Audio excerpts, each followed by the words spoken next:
s'il vous plaît, prenez une pièce, prenez un billet, mettez dans la boîte de Dakar qu'on la fasse ensemble avec la prière, avec notre prière à Kadosh Baruch Hu, Ad Matai. Ça suffit. Les souffrances dépassent toutes les bornes. On a besoin qu'une Yeshua, la venue de Mashiach.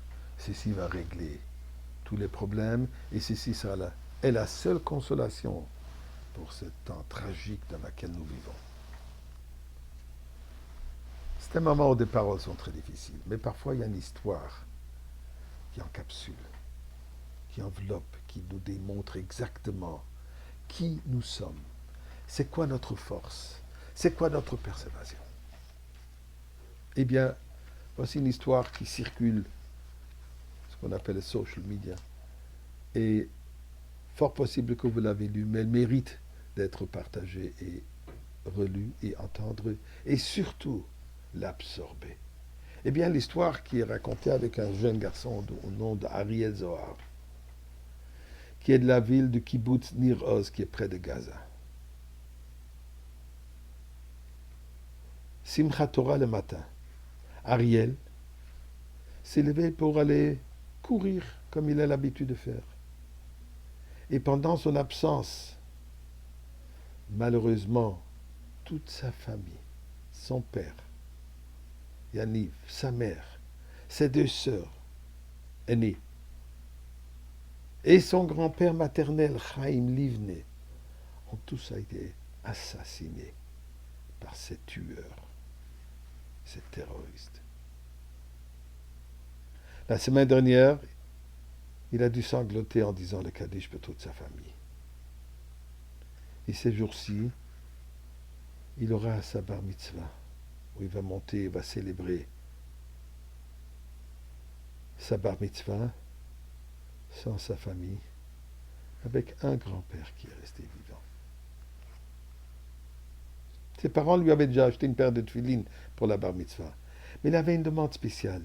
Au lieu de porter les siens, il voulait porter les tefilines que son père, qui appartenaient à son père pour cette occasion. Ce ne sont pas des tefilines ordinaires, ce sont des tefilines qui ont été offertes par son grand-père, qui avait survécu au camp de concentration à l'âge de 14 ans et qui lui-même avait reçu cette tefilines de ses parents avant qu'il ne soit exterminé par les nazis. Chaim Utmeskin, un membre de Zaka, Zaka qui est l'organisation bénévole chargée en Israël de recueillir les corps décédés d'une mort non naturelle, est venu réconforter jeune Ariel dans la maison de ses grands-parents paternels. Là, le jeune Ariel lui a demandé s'il pouvait essayer de retrouver cette filine dans la maison, au kibbutz, la maison qui est complètement détruite.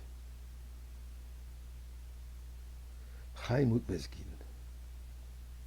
partage. Bien que j'ai été chargé d'envelopper plus de 700 corps au cours de cette semaine, c'était la première fois que je pleurais à chaudes larmes. J'ai été ému de voir que dans les yeux de cet enfant dont les parents et les sœurs avaient été massacrés il y a quelques jours, la seule chose qu'il a demandé était cette filine pour qu'il puisse continuer la tradition de sa famille. Eh bien, Niroz est toujours en zone militaire. Et ça n'a pas été si simple pour recevoir la permission de rentrer dans cette zone, de rentrer dans cette maison et chercher quelque chose. Chaim a persévéré et il a reçu la permission pour rentrer pour quelques moments. Et miraculeusement, il a pu retrouver les tefilines et ainsi que des albums de photos qu'il a ramenés au jeune Ariel. Chaim raconte. Lorsque je les ai remis au jeune Ariel, ce soir même, Ariel a fondu en larmes d'émotion,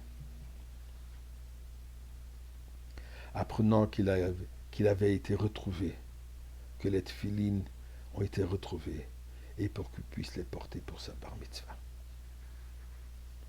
Le grand-père paternel, âgé, qui venait de perdre son fils, sa belle-fille, ses petites filles, s'est levé et a prononcé les mots suivants. Mes parents ont été assassinés quand j'avais 14 ans. J'ai résisté et j'ai continué ma vie. Ici en Eretz Israël. Aujourd'hui, j'ai un petit-fils qui vit en Eretz Israël. Ils ont fait, les Sénacides d'aujourd'hui, ils ont fait la même chose quand toi tu as 12 ans. Toi aussi, tu vas résister, tu vas persévérer et tu auras des petits-enfants en Eretz Israël.